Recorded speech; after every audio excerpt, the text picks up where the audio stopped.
Samozrejme, ak prejdeme od faktov k emóciám, progresívna opozícia to cíti inak. Nové sankcie víta, hoci Rusku škodia menej ako Európe.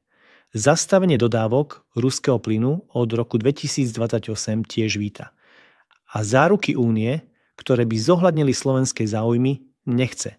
Tvrdým rokovaniam my podporíme vás, ak vy splníte naše podmienky, v opozícii veľmi nerozumejú. Sú naučení vzorne poslúchať, nie rokovať. Fico bol v tejto pozičnej hre tak trochu opustený. Slovenská národná strana chcela blokovať nové sankcie bez ohľadu na následky. Ostatné strany, od opozície až po polovicu Hlasu, chceli Bruselu prikývnuť na čokoľvek. Aby mali pokoj. Brusel zrejme skôr či neskôr svoje zámery pretlačí a záruky pre Slovensko budú prevažne papierové. Definitívne zastavenie dodávok ruského plynu sa totiž nebude riešiť ako sankcie, kde majú členské štáty právo veta.